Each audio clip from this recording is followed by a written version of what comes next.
todos, bienvenidos una vez más a otro podcast de La Burbuja Política. Si es la primera vez que nos estás escuchando, te damos la bienvenida y esperamos que sea de tu agrado. Te invitamos a revisar todo nuestro contenido y a partir de ahora vamos a comenzar con el tema del día.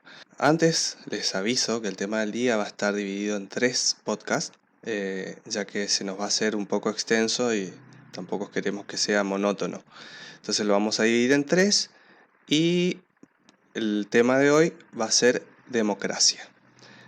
Comencemos con una pequeña etimología de lo que es la palabra democracia.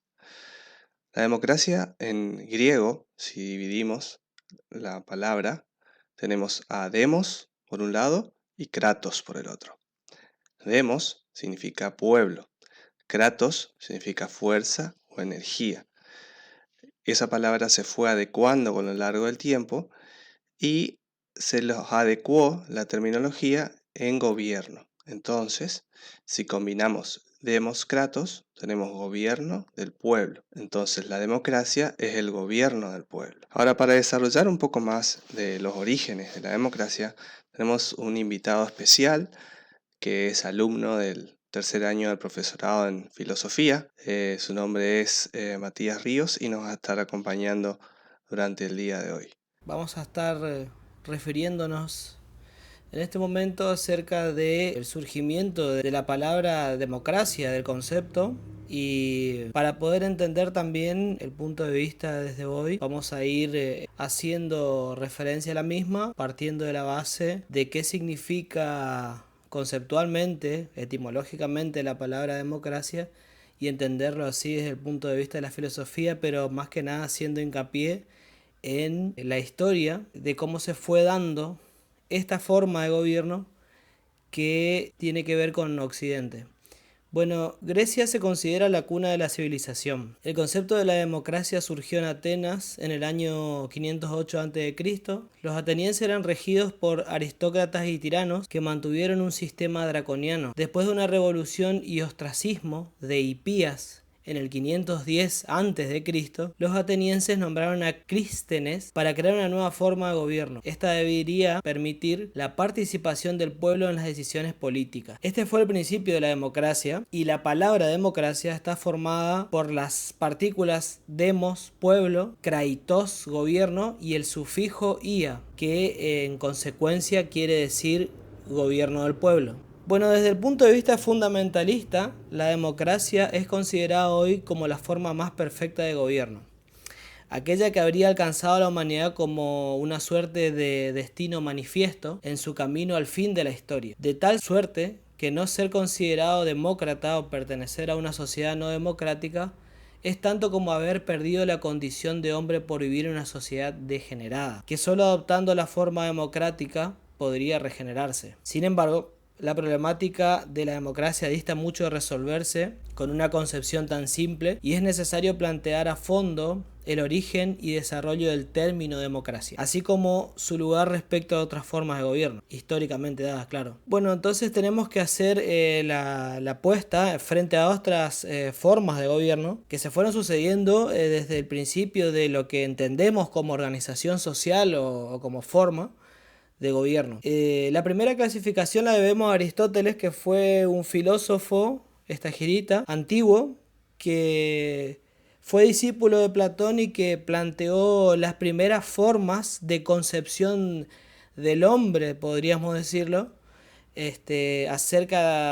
partiendo desde su antropología y entendiéndose a sí mismo y el conjunto de la organización social, digamos. Y tenía que ver con el número, la cantidad de gobernantes. Entonces, la monarquía se caracteriza por el gobierno de uno, la aristocracia por el gobierno de pocos y la república por el gobierno de la mayoría, en otras ocasiones todos. Por el contrario, degeneraciones suyas son de la monarquía, la tiranía, la aristocracia y la tiranía de la república. La democracia en otras ocasiones también habla de demagogia, algo que no suele ser mencionado por los tratadistas políticos actuales, que dice: de los gobiernos unipersonales solemos llamar monarquía al que vela por el bien común, al gobierno de pocos, pero de más de uno.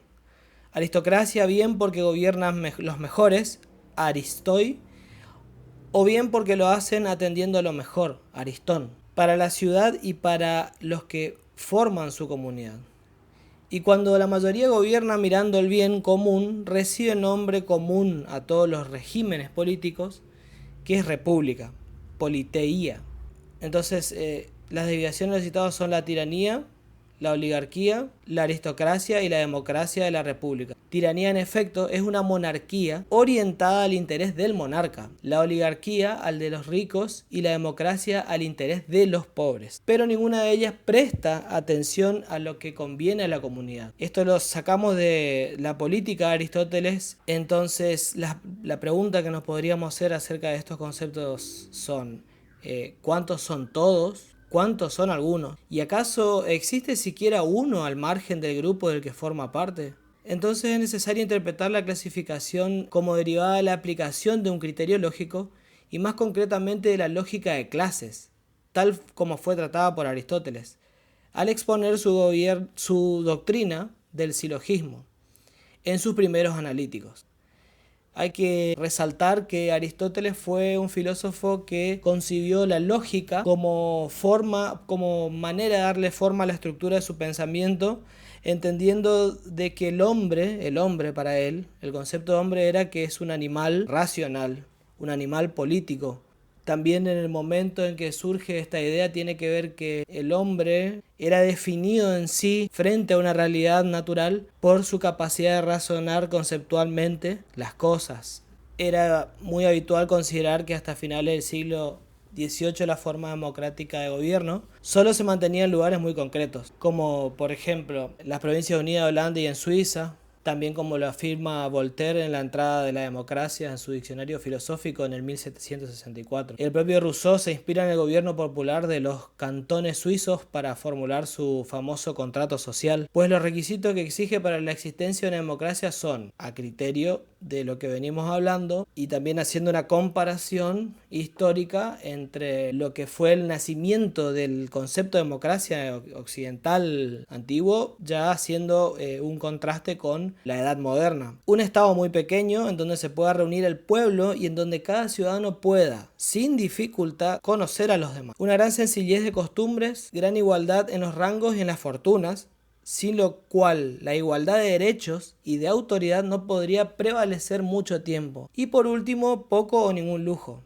Esto está en el Contrato Social de 1762, libro tercero, capítulo 4. Ninguno de los tratadistas políticos clásicos se atrevería a formular la democracia como gobierno ideal de las monarquías europeas, mucho más complejas y pobladas que los pequeños estados donde aún se mantenía un gobierno popular. Sin embargo, en el 1776 tiene lugar la Revolución Norteamericana, que funda los Estados Unidos de América, y en el 1789 la Revolución Francesa, que pone fin al antiguo régimen, trasladándose la soberanía del monarca a la nación política, cuya forma de gobierno ahora será la republicana, entendida precisamente como una mezcla de un gobierno popular de elección directa con un gobierno representativo donde los dirigentes son elegidos por un censo. Como diría Montesquieu, inspirado en Aristóteles, la elección por sorteo es propia de la democracia. La designación por elección corresponde a la aristocracia. Del espíritu de las leyes, Montesquieu, 1748, libro segundo, capítulo segundo. Entonces, para dar forma a todo esto que venimos diciendo y para dar un pequeño cierre, es necesario entender también de que dentro de nuestra historia, como ciclos, podemos resaltar la cuestión de que el concepto de democracia fue cambiando y se fue dando de diferentes maneras, porque la concepción de la organización social y política que se tenía cuando se concibió el concepto de democracia era una forma de organización social. En cambio, hablando desde la edad contemporánea, democracia tiene diferentes matices y tintes dependiendo del lugar donde se da, de la cultura del pueblo y de las ideas que se tenga acerca de Estado, nación y, como venía diciendo, organización social. La democracia en Roma. A pesar de que Roma ha sido conocida y es conocida mundialmente por ser un imperio, tuvo sus ribetes, tuvo orígenes republicanos que nos han dejado un legado muy importante en lo que es el derecho para aquellas personas que vivimos en Sudamérica, más específicamente nuestro país nosotros utilizamos el derecho romano y hemos heredado eso de lo que fue el Imperio de Roma. Bueno, como les decía, a pesar de ser conocido como históricamente como un imperio, que a su vez también supo ser una dictadura, porque Roma también tuvo ribetes dictatoriales, como con el emperador Julio César. Él fue el que fue uno de los grandes exponentes de la dictadura en Roma. Sin embargo, la Roma antigua también es reconocida por haber sido, como les dije, una república. Contaba con un senado, que en los comienzos de Roma era el que tomaba las decisiones de mayor relevancia, más allá de que más adelante el poder del senado se fue diluyendo por el poder de los emperadores. Este siempre tuvo una significación, una relevancia dentro del imperio. Si recordamos una vez más la historia de Julio César, las personas que lo terminan asesinando son en su mayoría integrantes del Senado romano. Fíjense hasta qué punto llegaba la influencia o el poder del Senado.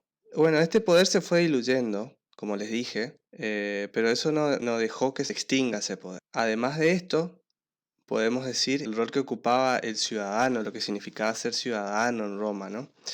Era de vital importancia ser considerado ciudadano en Roma. Algo similar a lo que pasaba en Grecia. El que era considerado ciudadano era aquel que nacía en Roma. A los principios y durante casi todo el proceso del Imperio Romano, esto fue así. Esto era una ley que se mantuvo de esta manera, que solamente el nacido en Roma era el considerado ciudadano. Sin embargo, ya a finales del imperio se les otorgó a los extranjeros, no a todos, lógicamente, sino que a los extranjeros que eran considerados importantes para el imperio, fueron considerados como ciudadanos. Aparte de la ciudadanía, como les dije en el principio, Roma nos dejó un gran legado jurídico. Para ser más exactos, en el siglo VI, el emperador Justiniano realiza una recopilación de leyes, tratados y decretos existentes hasta ese momento.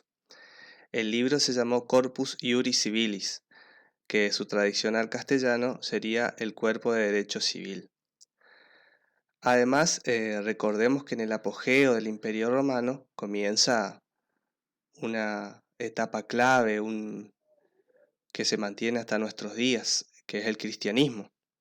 Y el cristianismo trajo consigo importantes cambios en cuanto al significado de qué tipo de ciudadano debería existir. Y entonces de esta manera se da comienzo a lo que es la ciudadanía desde una concepción más universal, un ciudadano universal. Y bueno, eso es todo. Agradecemos a nuestro invitado especial del día. Esperamos que se haya sentido cómodo y bueno, extendemos la invitación a todo aquel amante de la filosofía que se una a la burbuja política. Así que eso ha sido todo por hoy. Te invitamos a que te suscribas al canal si todavía no lo has hecho y que nos sigas en las demás redes sociales. Y hasta la próxima.